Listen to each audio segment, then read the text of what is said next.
They told me every life we save leaves a mark on our soul. But no one warned me that saving his life would brand mine forever. That a single breath pressed between strangers in a Seoul snowstorm could shatter the rhythm of two very different worlds. Before I knew it, my name was trending, my peace was gone, and the man whose heart I restarted was now determined to make mine beat only for him. This is how it began, not with love, but with oxygen and chaos. Hello, everyone. Before we dive into the storm that changed my life, let me know in the comments where you're watching from. Are you tuning in from Africa, Asia, Europe, the US? And if you believe that some encounters are written in the stars, even the dangerous ones, make sure to like, share, and subscribe. Because by the time the story ends, you'll have to decide for yourself whether what I found that night was fate or a beautiful trap.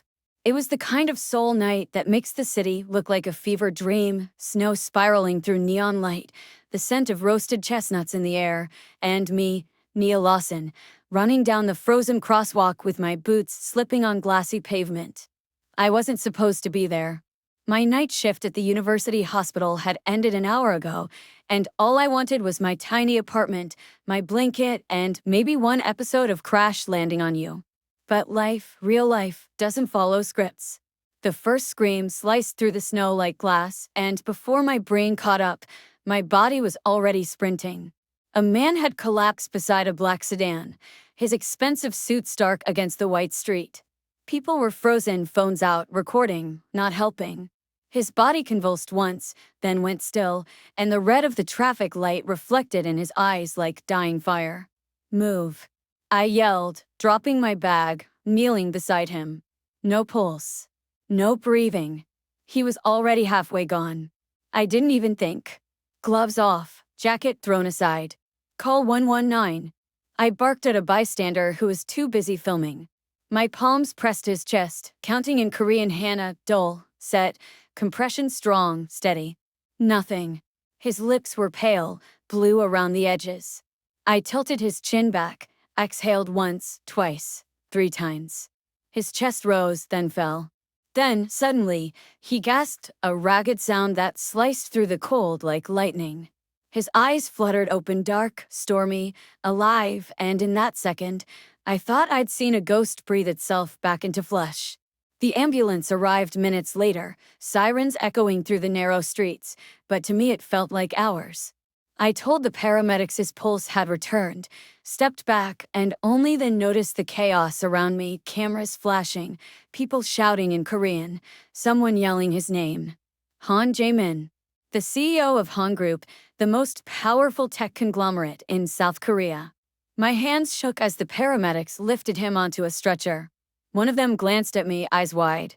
"You saved the Han Jae-min," he whispered, like saying it too loudly would summon gods. I wanted to disappear. But Seoul doesn't let you vanish when it smells a story. By morning, the video was everywhere. Black Angel saves Korean CEO with a kiss. My inbox overflowed. My phone buzzed nonstop. My hospital supervisor wanted a statement. My mother called from Accra crying that her church friends thought I was dating a billionaire. And then came the tabloids. Mystery African nurse steals Korea's most eligible heart. The irony? I didn't even know if he'd survived the night. I tried to go to work as if nothing had happened, but every corridor buzzed with whispers. When I entered the ER, the interns stopped talking mid-sentence. One of them grinned and said, "Maybe you'll get a Han Group scholarship now, Miss Lawson." I laughed it off, but my stomach twisted. I hadn't done it for money or fame. CPR is CPR. You save who's in front of you. That's all. By late afternoon, exhaustion hit like a wave. I stepped outside into the freezing air for a few minutes of silence. That's when a black car slid to a stop beside me. A suited man stepped out, bowing politely. "Miss Nia Lawson?" I hesitated. "Yes. Mr. Han requests your presence. He insists." My heart tripped over itself. "He's awake." "Yes. And he will not rest until he sees you." Every instinct screamed no. I didn't want media, drama, or whatever billionaire theatrics this was. But the man's expression said refusal wasn't an option. So I followed him into the car. The ride was silent except for the hum of city traffic. We drove through Gangnam's glittering streets, up into the private hills where the world's rich built glass castles that touched the clouds. When the elevator doors opened to the top floor of Seoul Elite Medical Center, the air changed cold, sterile, expensive. A nurse bowed. "He's waiting for you, Miss Lawson." I stepped into the suite and froze. Han Jae-min sat upright in bed, fur in his arm, a thin scar on his temple. But even pale and bruised, he radiated the kind of authority that made the air around him bend. His eyes, those same storm-dark eyes that had fluttered open under my hands, locked onto mine. He didn't smile. He didn't speak. He just looked, like he was memorizing me cell by cell. "You," he said finally, voice hoarse but steady. "You kissed me." My face burned. It was CPR. He ignored the explanation, gesturing to the seat beside his bed. "Sit." I hesitated. "Mr. Han, I only came to check that you're." "Sit." Something in his tone, not anger, but command, made me obey before I thought. He studied me for a long moment, then said softly, "No one's ever touched me without wanting something in return. Until you." "I wanted you to live," I said, trying to keep my voice calm. "And now I do," he murmured. "Which means I owe you everything." I tried to smile politely. "You owe me nothing, Mr. Han. Just rest. That's all." But his gaze sharpened. "You saved my life, Miss Lawson. So now my life is yours." There was no gratitude in his tone, only certainty. The kind that didn't ask permission. I stood abruptly. "I think that medication's making you dramatic," I said lightly, but my pulse raced. His expression didn't change. "You'll understand soon," he said quietly. "People don't cross my path by accident." The next morning, my photo was plastered on every news outlet again, but this time, Han Group's official statement was trending. "Mr. Han expresses personal gratitude to Miss Nia Lawson and will be personally ensuring her comfort and safety during her stay in Korea." My hospital email crashed. My phone wouldn't stop ringing. And then, like a ghost woven from static, a new number texted me. "You left before I could thank you properly. Dinner tonight. My driver will pick you up at 8. No signature. No emoji. Just certainty." And though every rational part of me screamed to delete the message and run, my thumb hovered over the screen because something in those eyes last night had burned itself into me. Something that whispered this was only the beginning. I should have ignored that text. I told myself that as I stood in front of the mirror, staring at the reflection of a woman who looked far too nervous for what was supposedly just dinner. I changed my outfit 3 times, each less formal than the last. Finally, I settled on a simple navy dress and a cardigan, professional, unassuming, impossible to misinterpret. Yet deep down, I already knew it didn't matter. With men like Han Jae-min, nothing was ever simple. His driver arrived exactly at 8. The black sedan gleamed under Seoul streetlights like something out of a movie. I almost told him to drive away. Almost. But curiosity, the same reckless curiosity that made me run toward a collapsing stranger in a snowstorm, won again. The city blurred past as we sped into the hills of Hanamdong, where money whispered instead of shouted. The car stopped at a sleek, modern house made almost entirely of glass. I stepped out and, for a moment, I thought maybe I was in the wrong place. This didn't look like a home. It looked like power distilled into architecture. The door opened before I could knock. Jae-min stood there, no longer pale and fragile. He was dressed casually, black shirt, no tie, sleeves rolled to his forearms, but there was nothing casual about the way he watched me. His eyes traced me slowly, deliberately, like he was memorizing a language he never planned to forget. "You came," he said simply. "You texted." I thought it was polite to respond. He smiled faintly. "Most people don't tell me no." "Well, I'm not most people." "I know," he said softly, stepping aside to let me in. "That's what keeps me awake at night." The interior was warm but precise, no clutter, no color, just clean lines and quiet luxury. A table was set for 2 near a wide window overlooking the river.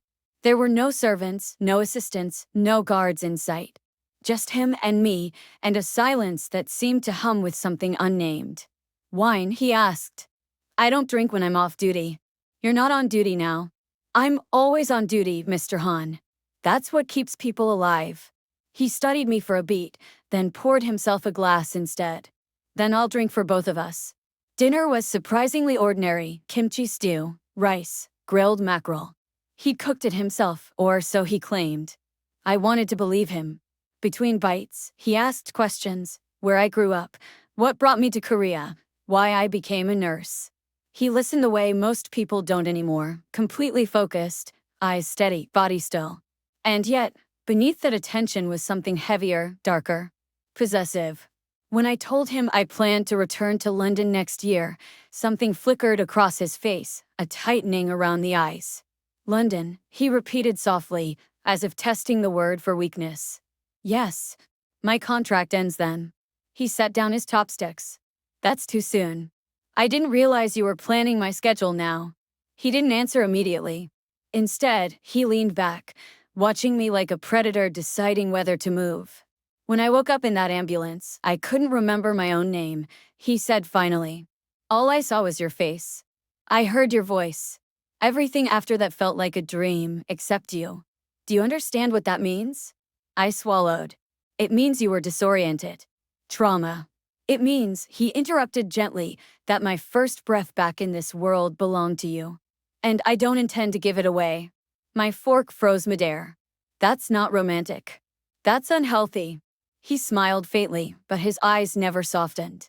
Unhealthy things are often the hardest to let go of. After dinner, I tried to leave.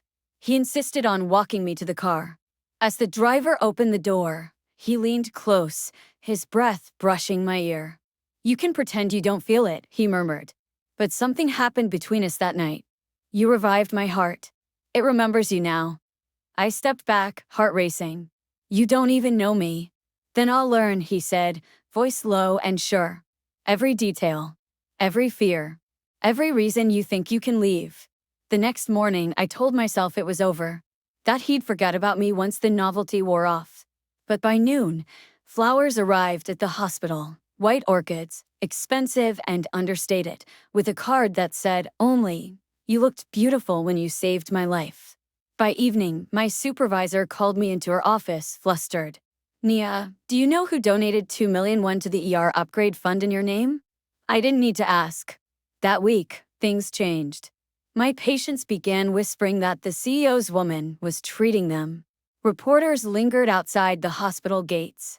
And every night, a car waited for me at the curb, whether I accepted a ride or not. He wasn't threatening. He wasn't cruel. He was simply there. Every day. Everywhere. Like a shadow that learned how to breathe. At first, I confronted him, angry, exhausted, desperate to make him see reason. You're ruining my life, I told him outside the clinic one evening. You're turning me into a spectacle. He didn't flinch. I'm protecting you. From what? He hesitated, eyes darkening. From the world. From people who don't deserve you. From myself, maybe. Then protect me by staying away. For the first time, his expression cracked. I can't. That night, when I got home, my landlord told me my rent had been paid 6 months in advance. The next day, my hospital reassigned me to a private medical partnership, Han Group's in-house health division. When I demanded an explanation, the director only said, Mr. Han personally requested you. It's an honor. Honor. That was one word for it. Imprisonment was another. I tried to fight it, but doors that once opened for me suddenly closed. My visa renewal paperwork vanished. My hospital ID stopped working. And every time I looked over my shoulder, I saw that same black sedan waiting quietly, engine idling, as if the city itself were conspiring to keep me exactly where he wanted. Then came the night I found the bracelet. I'd just returned to my apartment, what was left of it, since someone had moved my things into a new penthouse for my safety. On the kitchen counter sat a velvet box. Inside, a thin silver band engraved with my name and a heartbeat line etched across its surface. His heartbeat, I realized, remembering the monitor beeping in the ambulance that night. A note lay beneath it. The first time, you saved my life. The next time, I'll save yours. I wanted to throw it away, to scream, to run. But I didn't. I stood there, staring at the gift, feeling that same dizzy pulse in my veins, the one that had started when he opened his eyes under the snow. Somewhere between terror and fascination, something inside me shifted. And that was the most dangerous part of all. Because deep down, I was starting to wonder if the real danger wasn't Han Jae-min's obsession with me, but my growing obsession with the part of him that only I had ever seen come alive. There's a moment, the kind that divides a life into before and after. For me, it came at 3:17 a.m., when I woke to find my phone vibrating violently on the nightstand. A single message glowed on the screen from an unknown number. "He's watching you. Leave now." My heart stuttered. The city outside was silent, Seoul resting in that delicate space between midnight and morning. I slipped out of bed, my mind split between disbelief and dread. I'd spent weeks under the slow suffocation of Han Jae-min's attention, his calls, his protection disguised as control, his silence heavier than any threat. But this message felt different. Urgent. Real. Then, from the balcony, I saw him. Standing in the snowfall, coat open, hair uncombed, face bare of the CEO's armor. His eyes met mine through the glass, unreadable, haunted. He wasn't supposed to be there. No one was. My throat tightened. "Jae-min," I whispered into the empty air. When I opened the door, the wind rushed in first, biting and sharp. "What are you doing here?" I demanded. He looked up slowly. "They tried to take you," he said, voice raw. "Someone from inside the company leaked your location. My mother's people. I stopped them, but..." I stepped closer, the fury in me cutting through fear. "You stopped them? You mean you're the reason they knew where I was in the first place? You built this cage around me, and now you act like my savior." He flinched. For once, the man who terrified half of Seoul looked small. "I didn't mean for it to be this way." "You didn't mean?" I snapped. "You controlled my job, my home, my visa. You turned my life into your project. You don't save people, Jae-min. You own them." The silence between us stretched thin. Snow gathered on his shoulders like confession. "I thought if I kept you close, you'd be safe," he said finally. "I've seen what my world does to people. You wanted to protect me from the fire," I cut in, voice trembling. "But you became it." He looked at me then, really looked, as though something inside him had cracked open. "You make it sound like I'm a monster." I took a step forward until the cold breath between us was the only distance left. "No, you're just a man who forgot that love isn't about control. It's about choice. And I'm choosing to leave." For a second, I thought he'd stop me. The air thickened with something desperate. But instead, he stepped aside, eyes glistening with a grief too deep for words. "If you walk away now, I'll never find you again," he said quietly. "That's the point," I whispered, and walked past him into the snow. The weeks that followed were a blur. I fled Seoul for Busan, taking a position at a small coastal clinic under an alias. I rented a room above a cafe that smelled of cinnamon and sea air. For the first time in months, I could breathe without feeling watched. But the nights were hardest. I'd wake to phantom footsteps, my pulse echoing the rhythm of a heart I'd once resuscitated. Then, one evening, I found him again, not in person, but on the news. Han Jae-min steps down as CEO of Han Group. The headline felt unreal. The report claimed personal reasons, but his face on the screen told the truth. He looked hollow, stripped of the arrogance that once ruled him. His eyes, those dark, unyielding eyes, looked like someone who had finally seen himself and didn't like what he found. That night, I stood by the shore, the winter tide cold against my boots, and whispered a prayer, not for him to find me, but for him to find peace. I thought that was the end. A year passed before I saw him again. It was at a medical conference in Seoul, my return after exile. I was presenting a study on trauma recovery when I noticed a man standing quietly at the back of the room. Clean-cut, modest suit, no entourage. He waited until the applause died before approaching me. "Dr. Lawson," he said, his voice gentler now, the edges dulled by time. "You were brilliant." I turned slowly, my pulse catching. "You shouldn't be here." "I know," he said. "But I had to see for myself. To tell you that I'm different now." He handed me a small envelope, plain, unbranded. "I started a foundation for emergency medical response. It's in your name." The Nia Lawson Initiative. It funds training for first responders across Korea. I stared at him. You didn't need my permission for that. I needed your forgiveness. I didn't answer. I wasn't sure I had any forgiveness left to give. But I saw it then, the humility in his posture, the quiet in his eyes.